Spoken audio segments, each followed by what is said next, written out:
Well, I thought I'd bring you in right now. It's later that same day. No, the sky's not finished. But what I have done is tried to maintain still, I think the sky is still strong, but now it's more subtle. It's a little more mature.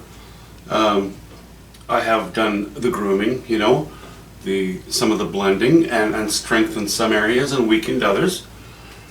Which was my intention. So now this I'm going to consider finished. Now we get to this cloud bank below here. The blending of this and the cloud bank is pretty much finished, except for this vertical stroke. And now I'm going to work on all this gray and continue with some variety, some shape, keeping it subtle, because obviously we want our strength to be here, don't want to compete with it. So, I'm quite happy with it. I don't think I have to do a whole lot to this, to the gray area of the cloud bank.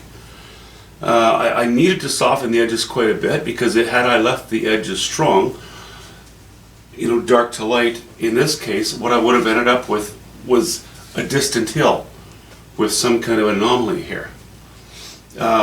I need my differentiation between high and low value and between colors to be soft in the sky. When we come to the foreground, everything is going to sharpen up and become very strong. Just thought I'd show you that.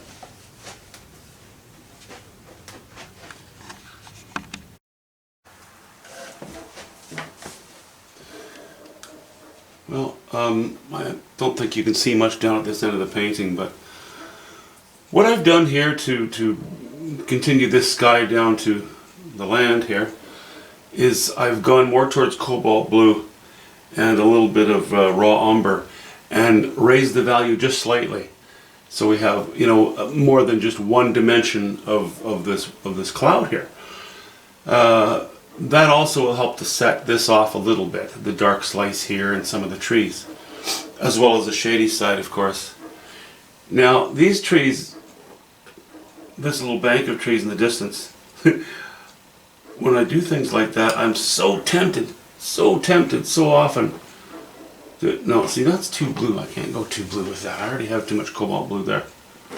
I'm so tempted to lay in bits of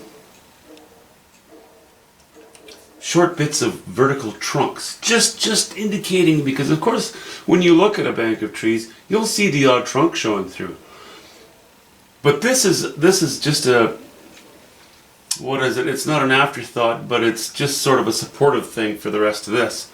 So I'm just going to have to do it in very, very few strokes, lay it in. I'm going to use just vertical strokes to give you the feeling that these are trees growing in the distance. In addition to the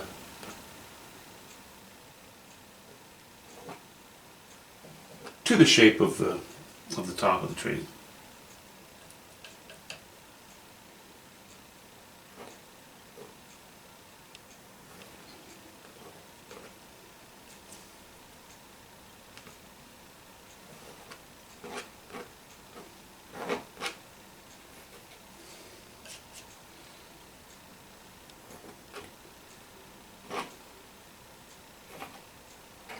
Whoops.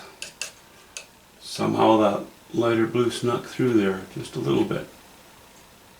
Well, we'll just get rid of it.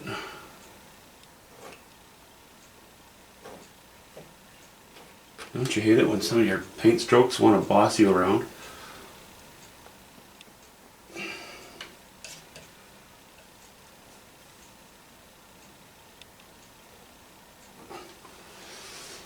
That's quite brown.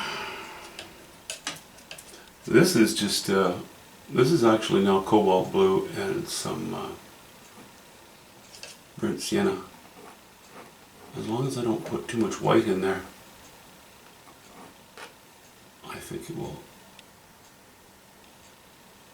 stand apart quite adequately from the sky behind it, I think is working just fine already.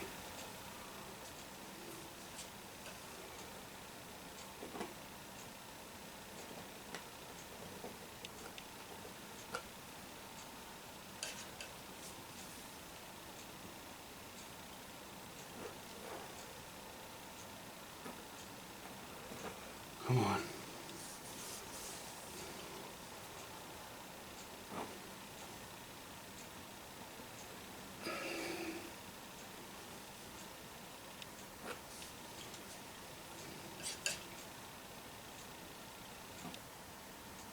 Seems like it's Murphy's Law. Every time you have one little part that's quite important that you put the stroke in one shot, some debris shows up in that stroke, and you end up having to do it a couple of times anyway.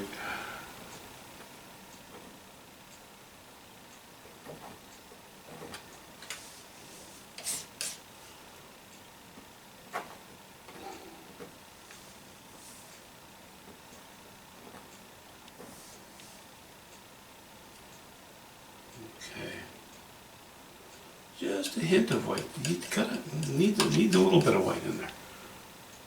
Not much.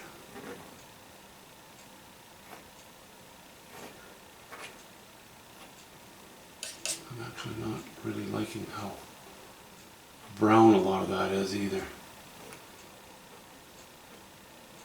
But I'm sitting here with my face, 2 feet from the canvas, and it's so easy to forget to back up because, okay, now I'm going to back up and I'm going to say it's just fine. Almost.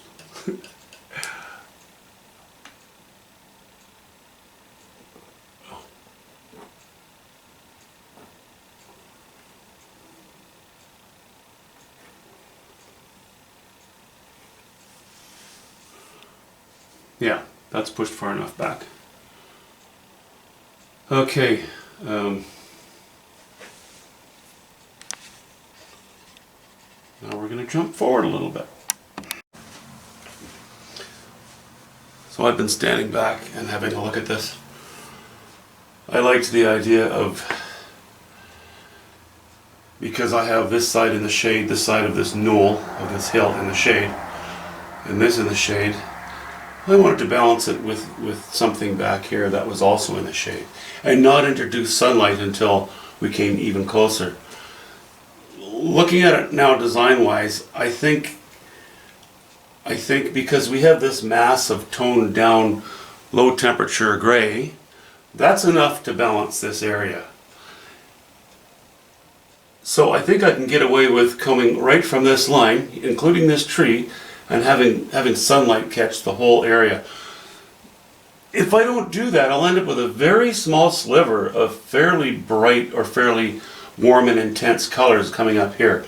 And considering the height of the painting, we're pretty dumbed down in our colors until we have this little sliver and then a few reflections in the water.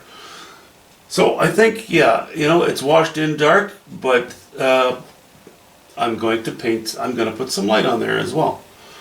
And I'm tempted to put light on the back side on this piece of land to offset this shadow, although I might not, we'll see. Sure, this is in sunlight, the warmer greens here, and of course the sunny side of the rocks. But it doesn't mean that this will be completely dead and flat. All that's required to make something look as though it's not in direct sunlight is to cool off the temperature of your paint. So, I would lean towards purples and blues. No. Well, yeah, mostly actually bluish greens, colder greens on the backside of this hill. If I raise the value of that in certain areas, it provides enough strength so that we don't forget this is here, but it still looks cold enough as to be in the shadows. I have to make that decision yet. Also, if I have one bit of light here, is it sort of too far off to the right? It's okay. Minor thing. I can even start with dark and then put a few shots of light in it. That's most likely what I'll do, or maybe midtones. Okay, I think that's it for today. We'll get into the main event tomorrow. Thanks for watching. Okay, maybe what I should do is just zoom in again. Forget to do that sometimes, and I sometimes save it towards the end of the painting, but it might not hurt for me to do this during various steps as well. Yeah, so that's just burnt sienna and cobalt blue, and a hint of white here and there. See, you know, look at a spot like that. I didn't really have to paint those in. Those were just one speck of white pigment trapped on my knife that just kind of got lost in there, and I didn't worry too much about it. Okay, and let me show you some messiness here.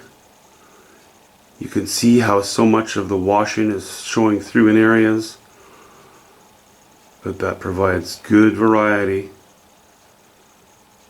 Good variety, and variety is what we're after. Where else shall we wander?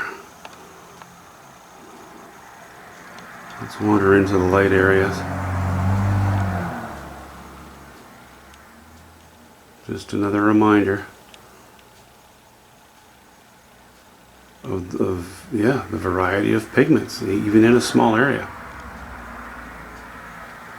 And that's one of the reasons I love working with the knife. It helps to, it's like a self-checking device. It keeps you from getting too carried away and getting too fussy. So,